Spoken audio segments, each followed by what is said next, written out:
अस्सलाम वालेकुम व्यूअर्स, मैं हूं शाकिर सोलंकी।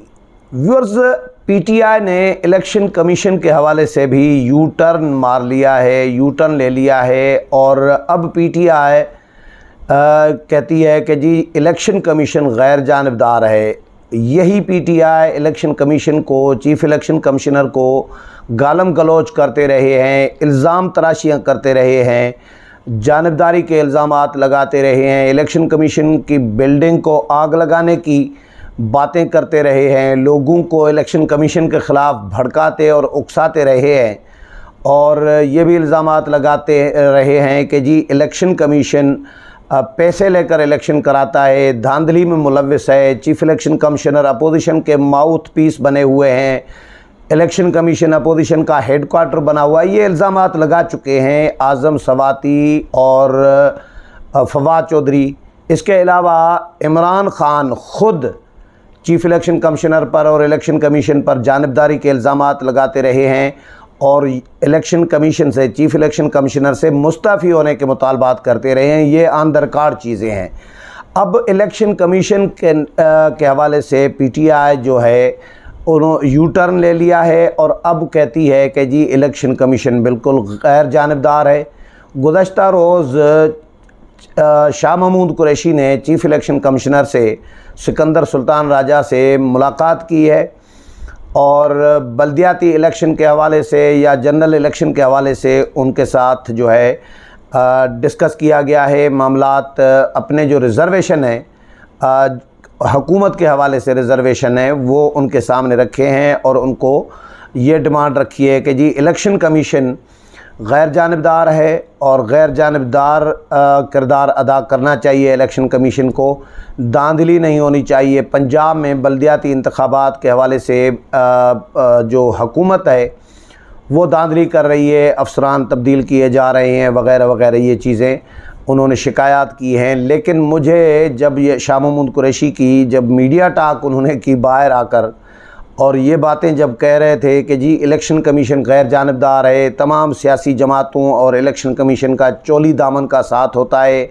हर जमात का इलेक्शन कमीशन के पास आती है और इलेक्शन कमीशन जो है एक ज़िम्मेदार इदारा है वगैरह वगैरह, इस तरह की जब बातें कर रहे थे तो मुझे पीटीआई के ये सारे बयानात मेरे सामने घूम रहे थे, गर्दिश कर रहे थे। मुझे हैरानगी भी हो रही थी कि जी कल क्या बातें करते थे जब हुकूमत में थे। इलेक्शन कमीशन की कभी इन्होंने बात सुनी नहीं, मानी नहीं, हमेशा इलेक्शन कमीशन के ख़िलाफ़ कोर्टों में रहे हैं। अब मुख्तलिफ जो कवानीन बनाना है, या सेनेट इलेक्शन का मामला हो या इलेक्शन रिफॉर्म्स का मामला हो, तो ये इलेक्शन कमीशन की बात कभी इन्होंने मानी नहीं है। इलेक्शन कमीशन की तजावीज़ और सिफारशात उनको रद्दी की टोकरी के हवाले करते रहे हैं पीटीआई के लोग, पीटीआई की हुकूमत उस वक़्त की। लेकिन अब ऊंट पहाड़ के नीचे शायद आ चुका है। अब ये ऐसे बेबस हो चुके हैं कि न चाहते हुए भी, दिल्ली तौर पर मुझे नहीं लग रहा कि शाह महमूद कुरैशी या पीटीआई वाले इलेक्शन कमीशन को कोई पसंद करते हैं या इलेक्शन कमीशन को गैर जानिबदार समझते हैं। लेकिन मजबूरी है कि अब ये इलेक्शन कमीशन को तब्दील भी नहीं कर सकते, चीफ इलेक्शन कमिश्नर को हटा भी नहीं सकते। इसलिए अब जब नहीं पहुंच सकते तो फिर तारीफ़ें शुरू कर दी हैं कि जी चीफ इलेक्शन कमीशन गैर जानिबदार है और इन्होंने अपने तहफ़्फ़ुज़ात वगैरह रखे हैं, धांधली हो रही है। तो मुझे ये भी मैं सोच रहा था, इन्होंने जो ज़िमनी इंतखाबात जो कराए थे या बल्दियाती इंतखाबात, वो किस किस्म के कराए थे? उनमें पीटीआई के दौर में जो धांधली हुई ज़िमनी इंतखाबात में, डस्का का इलेक्शन आपको याद है ना, सियालकोट का, उसमें क्या हुआ था? धुंध कहाँ से आ गई थी भाई? और ये 14 जो पोलिंग अफसरान थे वो कैसे अगवा हो गए थे, फायरिंग कैसे हुई, पोलिंग कैसे बंद हुई, लोग कैसे मारे गए, ज़ख्मी कैसे हुए। आप वीडियो क्लिप, आपके उम्मीदवार जो हैं अली असजद मली, वो फायरिंग करते दिखाई दे रहे हैं। उस वक़्त ये वीडियोस आई थी। इलेक्शन कमीशन ने इनके दौर में कराए हुए इंतखाबात जो है मुख्तलिफ़ जगहों पे, कहीं एक पोलिंग का, कहीं 2 पोलिंग का, कहीं पूरे हलके का, कलअदम करार दे दिया। फिर इलेक्शन कमीशन के ख़िलाफ़ ये सुप्रीम कोर्ट में जाते रहे हैं कि जी इलेक्शन कमीशन को रोकें, ये कलअदम करार न दे, शफाफ इंतखाबात हुए हैं। इलेक्शन सुप्रीम कोर्ट से भी इनके हक़ में कोई फ़ैसला नहीं आया था। सुप्रीम कोर्ट ने भी इलेक्शन कमीशन का फ़ैसला जो डस्का का था दोबारा इलेक्शन कराने का, रीपोलिंग का, वो बरकरार रखा था सुप्रीम कोर्ट ने भी। इनको कोई फ़ायदा नहीं हुआ था उसका, लेकिन इन्होंने अपना पूरा ज़ोर धांधली पे लगाया था। ये ईवीएम क्या था, ये भी धांधली थी, धांधली का प्लान था अगले इलेक्शन के लिए, 2023 के इलेक्शन के लिए, कि 2023 में फिर हम इस तरह जीतेंगे।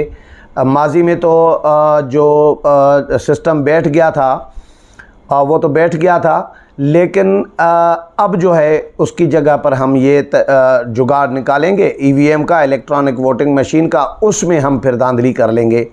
आरटीएस तो नहीं चलेगा आइंदा, लेकिन आरटीएस की जगह पर ईवीएम इन्होंने तैयार कराई। ये बड़े खुश थे, डांस और भंगड़े डाल रहे थे कि जी बस अगला इलेक्शन तो हमारा है, 2023 का इलेक्शन भी क्लीन स्वीप करेंगे खान साहब। और यही बबकियाँ पीटीआई वाले जो दे रहे थे, ये परवेज़ मुशर्रफ के दौर में हम सुनते थे परवेज़ मुशर्रफ की, मोहतरमा शहीद बेनज़ीर भुट्टो और मियाँ नवाज़ शरीफ के लिए, पीपल्स पार्टी और नून लीग के लिए, कि जी परवेज़ मुशर्रफ भी कहते थे, परवेज़ इलाही भी कहते थे, और उनके हमनवा जितने भी थे वो सारे ये बात कहते थे कि जी ख़ुद शेख रशीद ये भी बातें करते थे, ये भी ऐलानात करते थे कि जी बेनज़ीर भुट्टो और नवाज़ शरीफ बस ये माजी का किस्सा बन गए, ये अब पाकिस्तान कभी नहीं आ सकते, इनकी सियासत दफन हो गई, अब कभी नहीं आएंगे।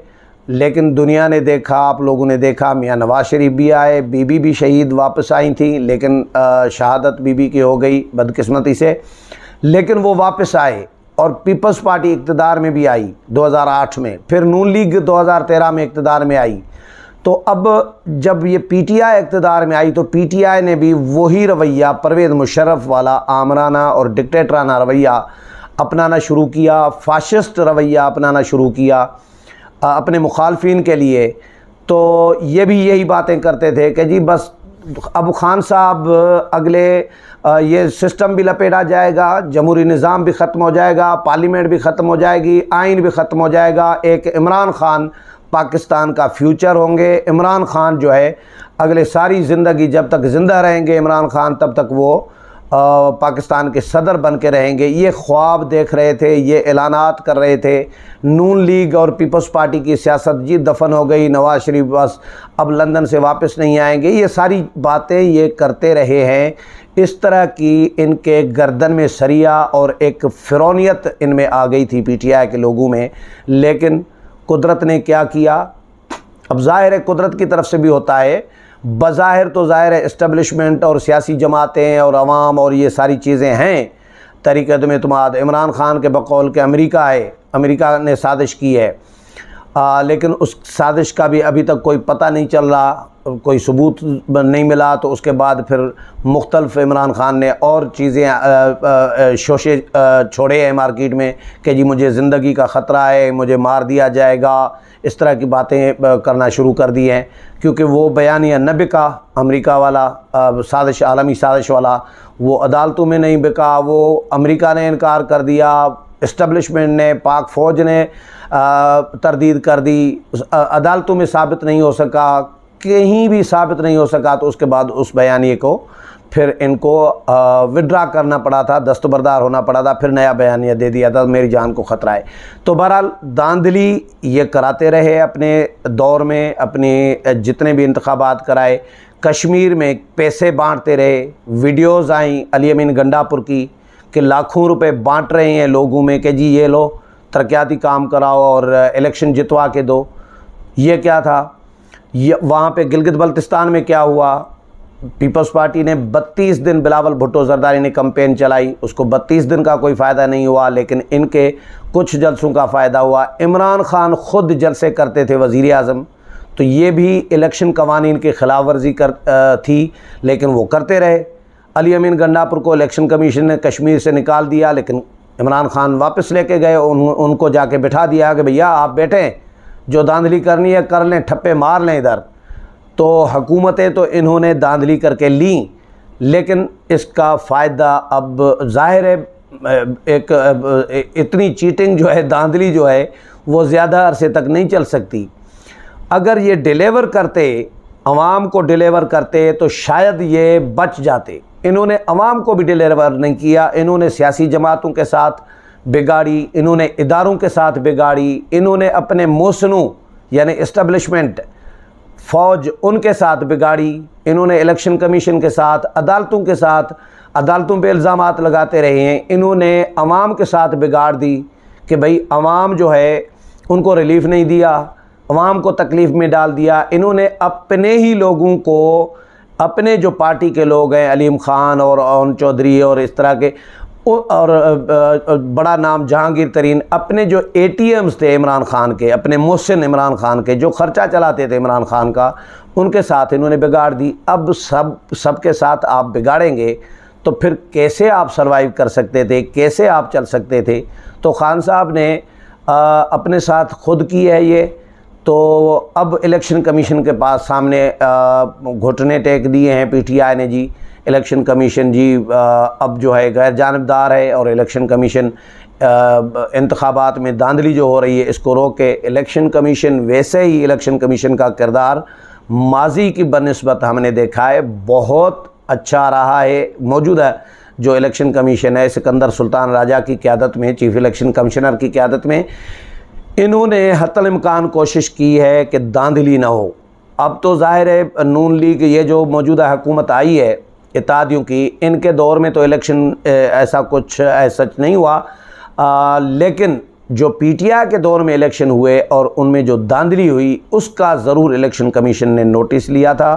और मैं तो ये उम्मीद कर रहा हूँ कि अगर मौजूदा हुकूमत के दौर में भी कहीं धांधली होगी, कोई कहीं भी धांधली की शिकायत होगी तो इलेक्शन कमीशन मौजूदा हुकूमत को भी कोई फेवर नहीं देगा। मौजूदा हुकूमत के ख़िलाफ़ भी इलेक्शन कमीशन नोटिस लेगा और कार्रवाई करेगा। दोबारा पोलिंग, रीपोलिंग या रिकाउंटिंग जो भी होगा वो ज़रूर करेंगे, क्योंकि ये मौजूदा इलेक्शन कमीशन जो है वो हुकूमत को या किसी सियासी जमात को जो नज़र आ रहा है अभी तक कि फेवर नहीं कर रहा, बल्कि वो अपनी क्रेडिबिलिटी की उसको फ़िक्र है, क्रेडिबिलिटी अपनी बहाल करना चाह रहा है जो माजी में क्रेडिबिलिटी ख़राब हो चुकी है। मैं भी 20 साल से तकरीबन इस्लामाबाद में इलेक्शन कमीशन को देख रहा हूँ, कवर भी किया है, कवर कर भी रहा हूँ। तो इलेक्शन कमीशन माजी में ऐसा मैंने नहीं देखा। 4, 5, 6 चीफ़ इलेक्शन कमिश्नर मैं भी भुगता चुका हूँ, लेकिन ऐसा चीफ़ इलेक्शन कमिश्नर और ऐसा इलेक्शन कमीशन पहले नहीं रहा। तो ये इनको अपनी फ़िक्र पड़ी है कि इदारे की साख बहाल करें, इदारा हुकूमत के ज़ेर असर न हो, हुकूमत के असर से असर रसूख से इदारे को, इन्होंने इदारे की एक जान छुड़वा ली है। और उम्मीद यही कर रहे हैं कि इलेक्शन कमीशन आगे भी इसी तरह ही, जिस तरह 3.5 पौने 4 साल से इलेक्शन कमीशन को ने गुजारे हैं, इसी तरह का ही रवैया रहेगा। लेकिन PTI पर हैरत ज़रूर होती है कि कल इलेक्शन कमीशन को गालियां दे रहे थे, इसी मौजूदा इलेक्शन कमीशन को और चीफ़ इलेक्शन कमिश्नर को इल्ज़ाम तराशी संगीन किस्म की कर रहे थे। अब इनके हाथ में कुछ नहीं है, बेबस हो गए हैं। तो अब इलेक्शन कमीशन की इन्होंने तारीफ़ें शुरू कर दी हैं कि चीफ़ इलेक्शन कमिश्नर और इलेक्शन कमीशन जो है वो जी गैर जानिबदार है, अब मुतालबा नहीं कर रहे। हालांकि लगाया भी chief election commissioner Imran Khan ने था, बाद में इमरान ख़ान ने कहा कि गलत बंदा लग गया था मेरे से। कहा जाता है कि शेख रशीद की बड़ी सिफारिश थी, शेख रशीद ने सिफारिश की थी इमरान ख़ान को, उनकी सिफारिश पर मौजूदा चीफ़ इलेक्शन कमिश्नर को तैनात किया गया था। बहरहाल ये अच्छी बात है कि अगर PTI इतना भी कर रही है कि चीफ़ इलेक्शन कमिश्नर और इलेक्शन कमीशन पर उनका एतमाद अगर बहाल हुआ है तो ये भी पॉजिटिव साइन है। उम्मीद है प्रोग्राम पसंद आया होगा। अगले प्रोग्राम में फिर मुलाकात होगी, तब तक इजाज़त चाहता हूँ। अल्लाह हाफ़िज़।